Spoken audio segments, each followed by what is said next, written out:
Je ne sais pas concilier. C'est choquant. Je ne sais pas concilier ce qui sort de Papi Bazinga et sa personne. Quand je le vois comme ça, c'est un monsieur responsable. Mais ce qui fait sortir de lui, vous sentez que c'est quelqu'un qui était le matin, n'est-ce pas, au Parlement debout sous les arbres alimentés. Ce qu'on lui a injecté là-bas, c'est ce qu'il je ne suis même pas de l'IDPS, c'est l'erreur que... Je ne suis pas de l'IDPS. Je le comprends au sens figuré. Oh, oui, je comprends. Quelqu'un qui réfléchit ne peut pas déclarer. Je réfléchis profondément et sérieusement. Qu'il n'y a pas de crise en RDC. Aujourd'hui... C'est vous qui créez des crises au pays. Aujourd'hui, monsieur, il s'appelle qui? De l'IGF. Alinguete. Il est confondu. À un moment donné, c'est pas moi où il s'était trouvé à l'étranger disant que il n'y a pas la guerre au Congo. La guerre c'est à plus de 2000 km. Où lui aujourd'hui, en tant qu'inspecteur des finances, ne peut pas aller faire son travail, il ne peut pas envoyer des inspecteurs dans toutes ces zones-là. Mais il avait déclaré, c'est ce qu'ils viennent de faire aussi. Mais oui, c'est parce que vous créez des crises, vous de l'opposition. Et ça, je crois que ça vous créez des situations au pays. S'il vous plaît, monsieur, vous venez de signer un acte de votre renvoi de votre parti politique. Non, parce que c'est pas sérieux. Parce que si on n'était pas en crise, on ne serait pas en train de déambuler à Doha, aux États-Unis, à Luanda et comme ça. Il n'y aurait pas eu consultation notamment. Il n'y aurait pas eu consultation aujourd'hui. On est dans une impasse politico-diplomatique qui ne dit pas son nom. Et vous deux là, vous venez de déclarer quelque chose de très grave sur ce plateau ici. Et ce sont ces gens comme ça, je m'excuse, qui rend la population inoffensive.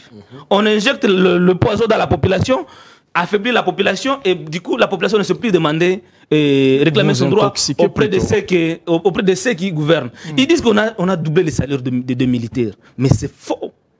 C'est faux. D'abord, les militaires n'ont pas de salaire. Ils ont... solde, c'est un salaire. Non, s'il vous plaît, laissez-moi réfléchir. Non, le solde est un salaire. C'est quoi les soldes? C'est un reliquat. Après que l'État ait payé toutes les charges liées, s'il vous plaît, liées à leurs conditions de vie. Ça veut dire les allocations familiales, la scolarité de leurs enfants, la dotation en tenue et tout équipement militaire, les restaurations, leurs déplacements. Tous ces éléments-là sont réunis. L'État leur paye ça. Et le peu qui reste là, c'est ce qu'on injecte à la banque. C'est considéré comme leur épargne, normalement, qui permet, parce que les soldats de caserne sont logés par l'État, on dit à un militaire, quand vous irez, n'est-ce pas, quand vous irez en retraite, mais dans l'entrée, tu n'as pas besoin de couverts. Est-ce que les besoins des militaires au plus haut niveau sont couverts? Ce ne sont pas couverts. Ne dites pas ici dire qu'on a doublé les salaires, ça veut dire que toutes les charges là ont été doublées.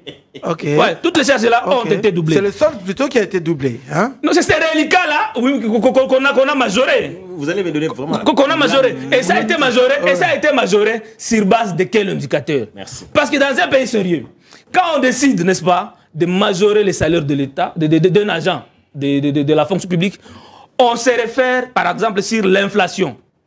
La perte de pouvoir d'achat.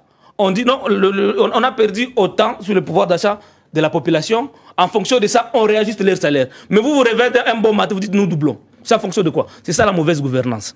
Pour revenir... Oui, mais cette mauvaise gouvernance, est-ce que doit-elle vraiment être le